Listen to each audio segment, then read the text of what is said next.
तो ईश्वर कोई आदमी पशु पक्षी जानवर, ये ईश्वर थोड़ी है। ईश्वर के बारे में अपने संत तुलसीदास जी ने कहा है कि गो गोचर जहां लगन जाई सो समाया जान भाई।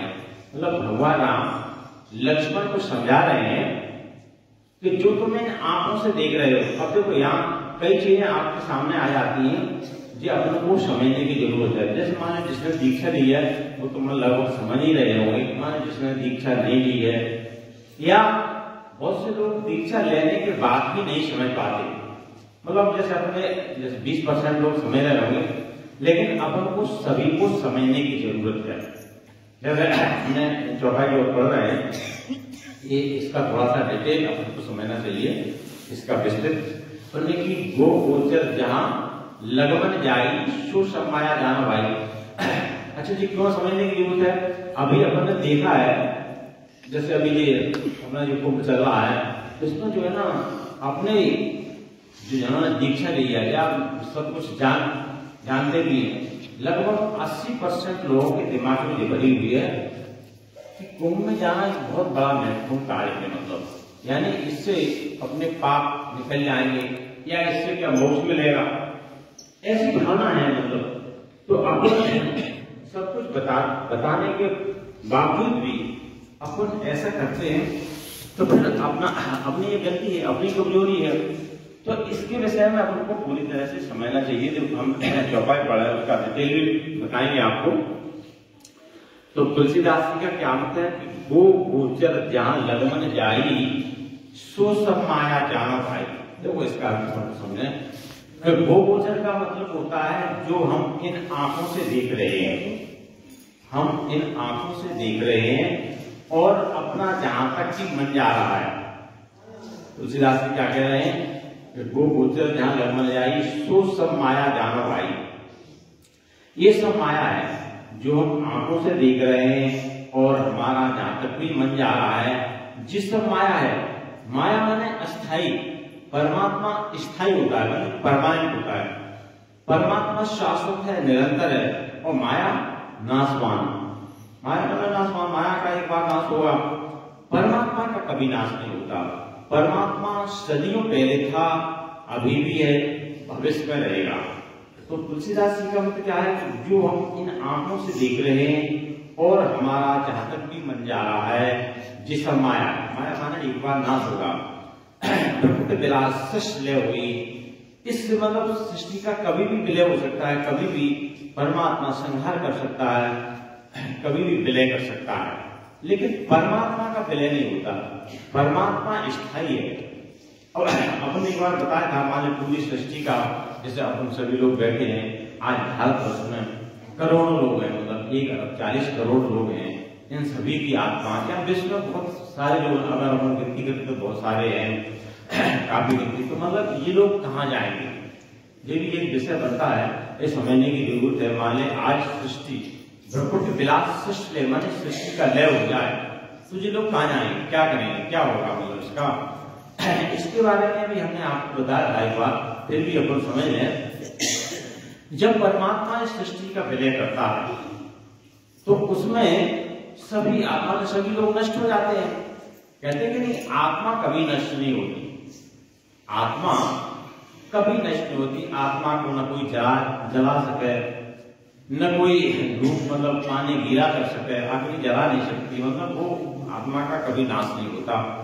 तो आत्मा, जितनी भी आत्माएं हैं, परमात्मा अपने आप में ले लेता है, अपने आप में कुछ समय लेता है, फिर पुनः सृष्टि का संचालन होता है। तो उसी हिसाब से फिर वो जिसके जैसे कर।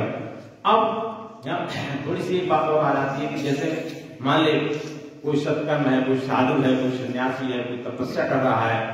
अब जैसे चोर लोग चोरी कर रहे हैं, डकैती डाल रहे हैं, सब लोग अपना मानव स्वतंत्र है, अपना अलग अलग कार्य कर रहा है और उसका कार्य पूरा नहीं हुआ, तो पूरे होते में अपना शरीर छूट गया, यानी सृष्टि का विलय हो गया, तो फिर क्या होगा, फिर उनके कर्मों का क्या होगा, ये जो थोड़ा सा समझने की जरूरत है। कभी कभी लोग इसके संदेह में पड़ जाते हैं, तो ये जरूरी है जानना।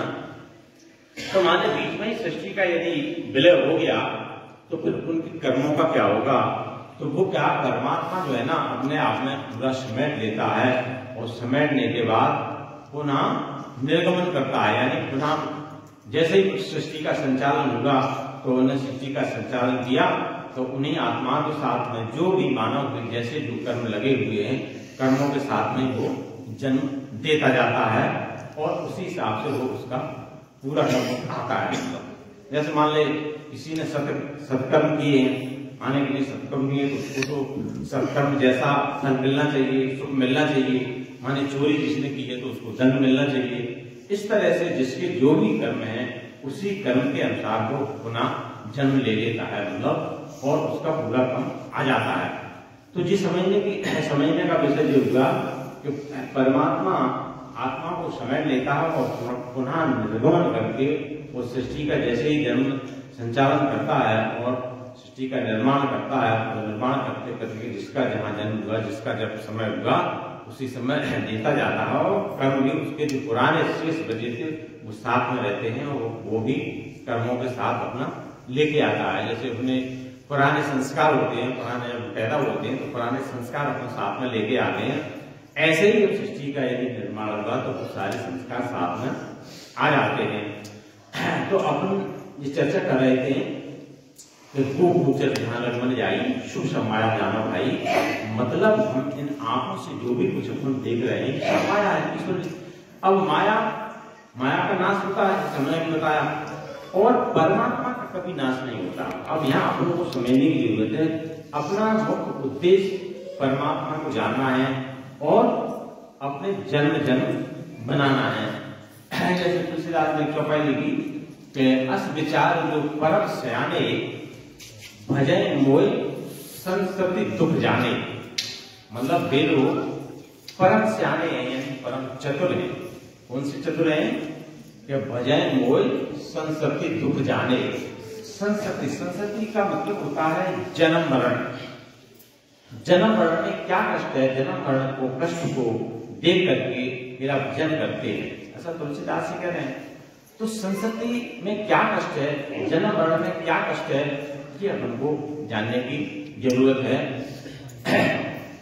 देखो जन्म मरण के बारे में अपन ने बताया तो मृत्यु आदमी की होती है, जब मृत्यु होती है तो यदि अपन ने परमात्मा को नहीं जाना, यदि अपन ने परमात्मा को नहीं जाना तो मृत्यु के समय कष्ट होता है।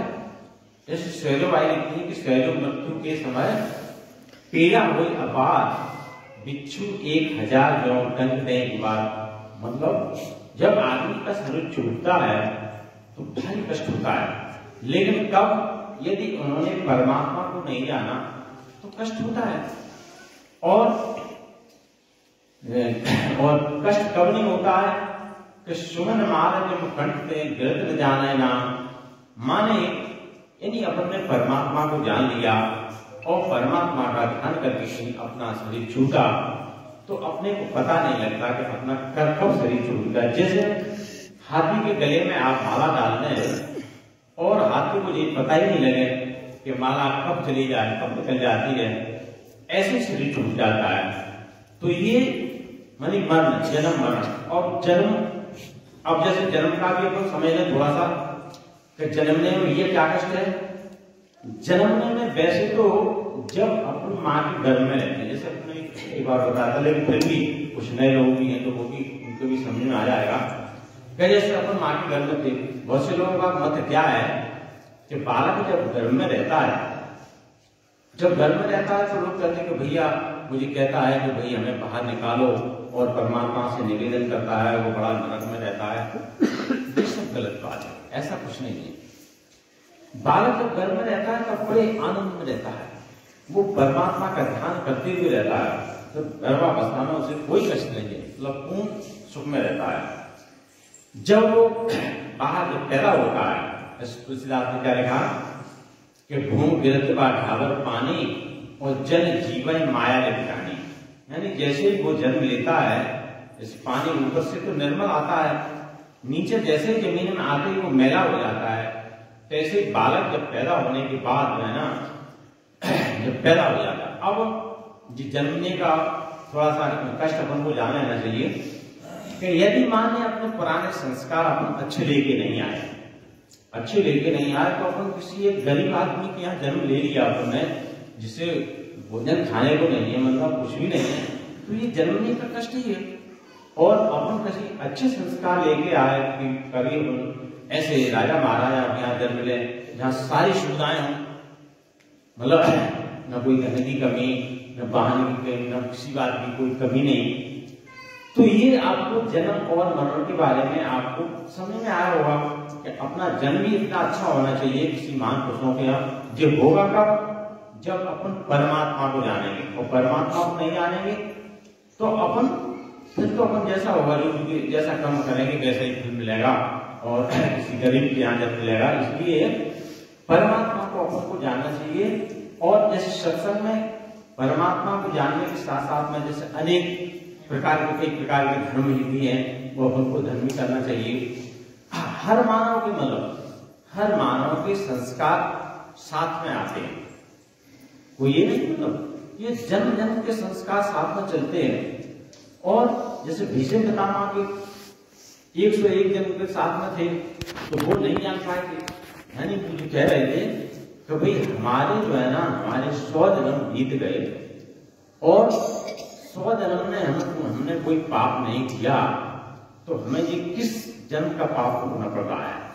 तो ऐसे मतलब जब उनको 101 जन्म का याद दिलाया भगवान कृष्ण ने, तो उनको असलियत मालूम पड़ी, तब वो समझा, तब उन्होंने समझा कि वास्तव में ऐसे ही अपने भी जब अकेले संहिता में नहीं, परमात्मा ने आत्मा को सभी को समान बनाया है, सभी के आत्मा समान है, किसी कोई असमानता नहीं, बिल्कुल बराबर है। अब कर्म के अनुसार छोटे बड़े हो जाते हैं, ज्ञानी अज्ञानी हो जाते हैं, केवल कर्म के अनुसार। तो परमात्मा ने सबको समान बनाया। और जब जैसा संयोग, हम आपको एक उदाहरण ले लेते हैं इस आत्मज्ञान के संबंध में, एक थोड़ा सा